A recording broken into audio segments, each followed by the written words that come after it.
अस्सलाम वालेकुम student, welcome to my YouTube channel Araf academy.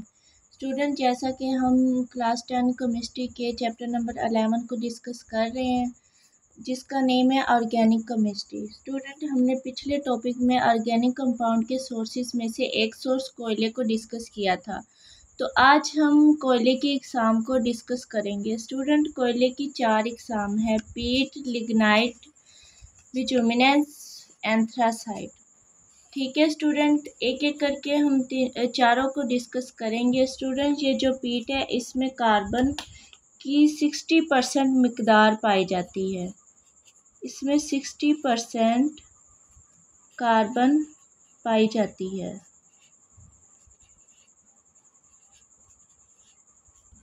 Student, ये टॉपिक लॉन्ग के लिए इम्पोर्टेंट नहीं है और शॉर्ट के लिए भी इम्पोर्टेंट नहीं है, बट इसमें से एक दो शॉर्ट क्वेश्चन आते हैं बोर्ड के पेपर में, वो भी मैं आपको साथ साथ बताऊंगी। लिग्नाइट में स्टूडेंट 70% कार्बन की मिकदार पाई जाती है। 70% कार्बन पाया जाता है। ठीक है स्टूडेंट, आगे आगा बिटुमिनेंस। इसके अंदर 80% कार्बन पाया जाता है। 80% कार्बन।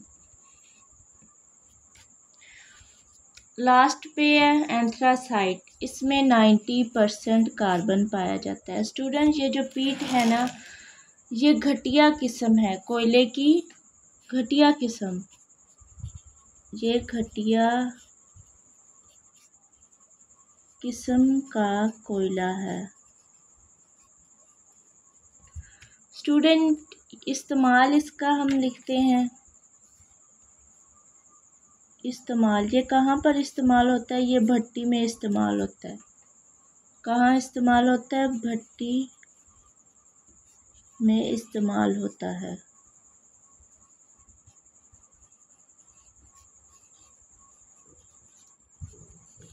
ठीक है स्टूडेंट, लिग्नाइट। स्टूडेंट, ये नरम किस्म का कोयला होता है। ये नरम किस्म का कोयला होता है और ये इस्तेमाल होता है थर्मल पावर स्टेशन में। कोयला ये इस्तेमाल होता है थर्मल पावर स्टेशन में।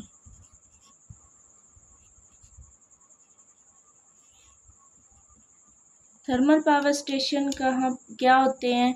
जहाँ पर बिजली पैदा करने के लिए लिग्नाइट को इस्तेमाल किया जाता है। थर्मल पावर स्टेशन वो होते हैं जहाँ पर बिजली पैदा की जाती है, इसलिए थर्मल पावर स्टेशन में लिग्नाइट को इस्तेमाल किया जाता है बिजली पैदा करने के लिए। ठीक है स्टूडेंट, इस्तेमाल भी हमने पढ़ लिया है।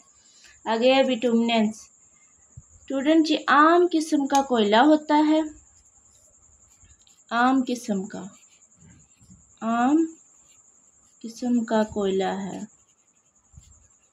इसका इस्तेमाल क्या है? ये घरेलू इस्तेमाल, इसका इस्तेमाल है घरों में इस्तेमाल होता है।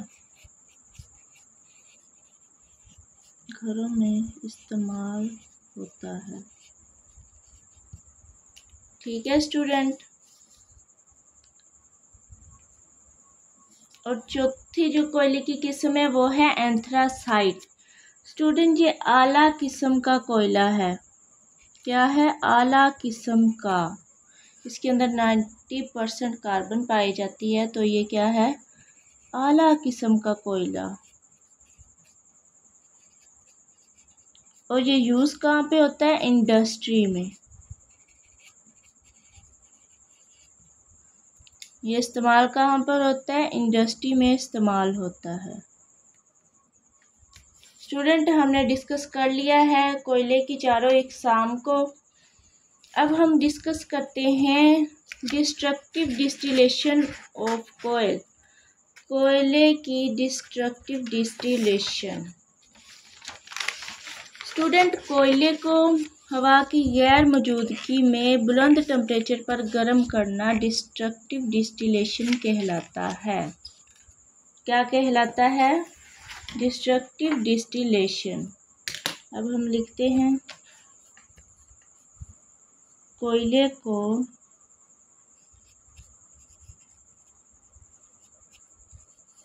हवा की गैर मौजूदगी में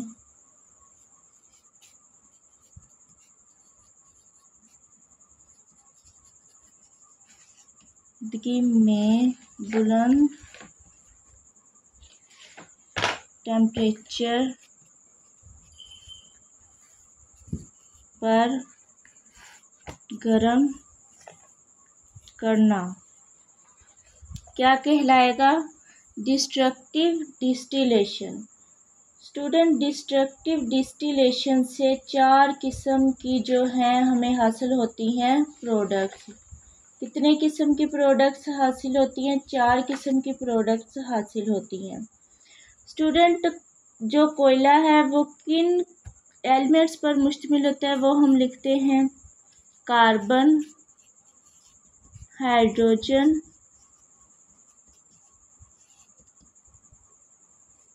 नाइट्रोजन, ऑक्सीजन, सल्फर,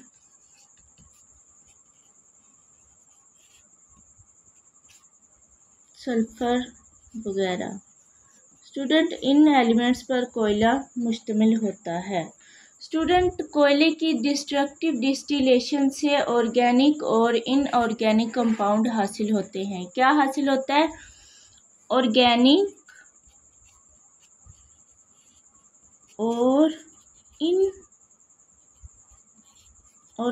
कंपाउंड हासिल होते हैं कोयले की डिस्ट्रक्टिव डिस्टिलेशन से। किससे? कोयले की डिस्ट्रक्टिव डिस्टिलेशन। ठीक है स्टूडेंट, कोयले की डिस्ट्रक्टिव डिस्टिलेशन से 4 किस्म की प्रोडक्ट हासिल होती हैं। कूल गैस, अमोनिकल लिक्कर और कूल तार और कोक। ठीक है स्टूडेंट, एक एक करके हम चारों को डिस्कस करते हैं। पहली है कोल गैस।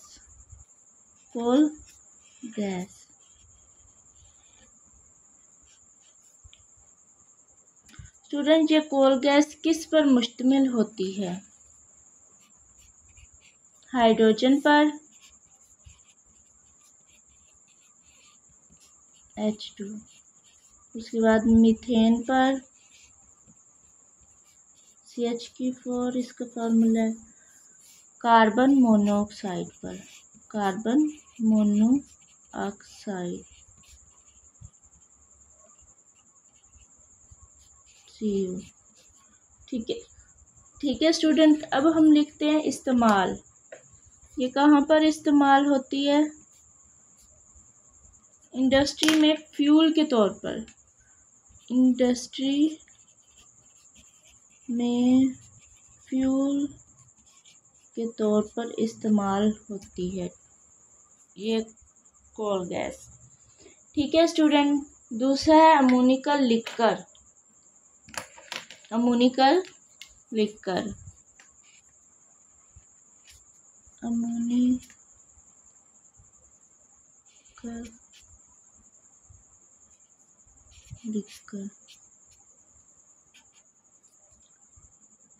अमोनिकल नेम से जाहिर है अमोनिया का जिक्र होगा।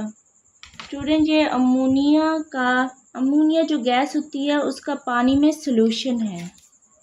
अमोनिया गैस का पानी में सॉल्यूशन है, पानी में सॉल्यूशन, उसे कहते हैं अमोनिकल लिक्कर। ठीक है स्टूडेंट, इसका इस्तेमाल क्या है? इस्तेमाल ये है स्टूडेंट, नाइट्रोजिनस फर्टिलाइज़र में इस्तेमाल होता है। नाइट्रोजिनस फर्टिलाइज़र बनाने में,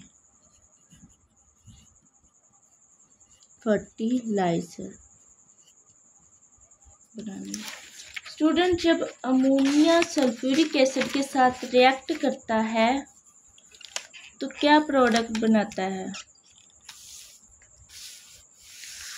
अमोनियम सल्फेट। ये देखिए, अमोनिया रिएक्ट करेगा सल्फ्यूरिक एसिड के साथ तो ये प्रोडक्ट बनाएगा NH2SO4। अमोनिया सल्फ्यूरिक एसिड के साथ रिएक्ट करेगा तो अमोनियम सल्फेट प्रोडक्ट बनाएगा। ठीक है स्टूडेंट, उसके बाद चौथी जो प्रोडक्ट है वो है कोल तार।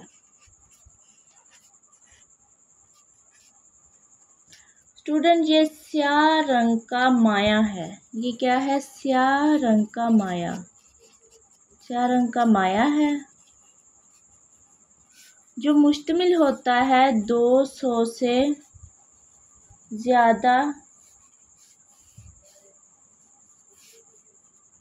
200 से ज़्यादा ऑर्गेनिक कंपाउंड पर मुश्तमिल होता है। ठीक है स्टूडेंट, जिनमें ज़्यादातर स्टूडेंट होते हैं एरोमेटिक कंपाउंड। एरोमेटिक कंपाउंड हमने पीछे पढ़ा है। एरोमेटिक कंपाउंड क्या होते हैं? जिनमें कम से कम एक बेंजीन रिंग मौजूद हो। ठीक है स्टूडेंट, इन कंपाउंड्स को अलहदा कैसे किया जाता है? इन कंपाउंड को फ्रैक्शनल डिस्टिलेशन की मदद से अलहदा किया जाता है। फ्रैक्शन डिस्टिलेशन की मदद से अलग किया जाता है। फ्रैक्शनल डिस्टिलेशन क्या होता है स्टूडेंट? बॉइलिंग पॉइंट की बेस पर किसी चीज़ को सेपरेट करना। बॉइलिंग पॉइंट की बेस पर किसी चीज़ को सेपरेट करना फ्रैक्शनल डिस्टिलेशन कहलाता है। ठीक है स्टूडेंट, इसका इस्तेमाल हम लिखते हैं। ये इस्तेमाल होता है केमिकल में। उसके बाद अद्वियात बनाने,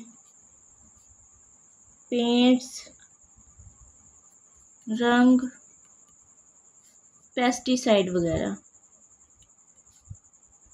इनमें ये इस्तेमाल होता है। स्टूडेंट यहाँ पर एक शॉर्ट क्वेश्चन आता है, पिच। इम्पोर्टेंट शॉर्ट क्वेश्चन है, ध्यान से समझिएगा। ये पास्ट पेपर में कई दफ़ा आ चुका है और आता रहता है। ठीक है स्टूडेंट, ये जो कोल तार है, कोल तार का एक स्याह रंग का वेस्ट होता है जो पिच कहलाता है। स्टूडेंट जब हम कोल तार को बॉयल करते हैं, ये देखें कोल तार को हम इसे बॉयल करते हैं। ठीक है स्टूडेंट, सब कुछ बाहर चला जाता है, ऊपर की तरफ वेपोरेट हो जाता है और यहाँ पर एक स्याह रंग का वेस्ट बच जाता है। क्या बचता है? स्याह रंग का, इस तरह, जिसे हम क्या कहेंगे? पिच। इसकी डेफिनेशन लिखते हैं। कोल तार का स्याह रंग का वेस्ट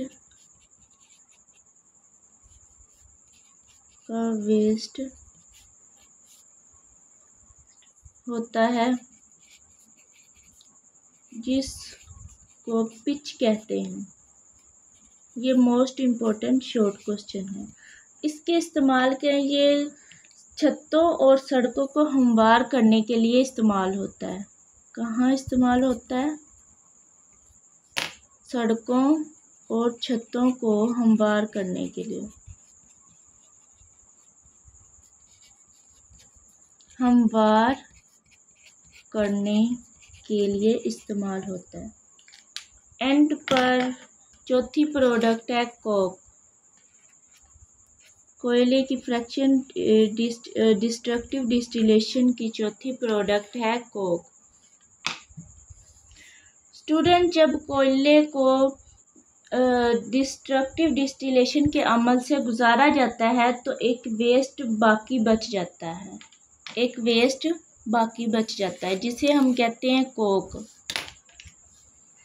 कोयले को डिस्टिलेशन के अमल से जब गुजारा जाता है, कोयले को डिस्टिलेशन के अमल से जब गुजारा जाता है तो एक वेस्ट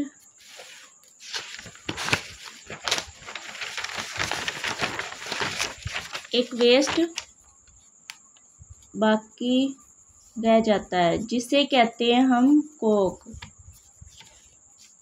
स्टूडेंट ये हम कोयले की डिस्ट्रक्टिव डिस्टिलेशन जब करते हैं तो सब कुछ वेपरेट हो जाता है और यहाँ पर कुछ बच जाता है वेस्ट के तौर पर, जिसे हम कहेंगे कोक। ठीक है स्टूडेंट, इसमें स्टूडेंट 98% कार्बन होती है। कितनी मोस्ट इम्पोर्टेंट MCQs है, 98% कार्बन। ठीक है स्टूडेंट, ये इस्तेमाल कहाँ होता है? ये इस्तेमाल आयरन की मेटलर्जी में रिड्यूसिंग एजेंट के तौर पर इस्तेमाल होता है।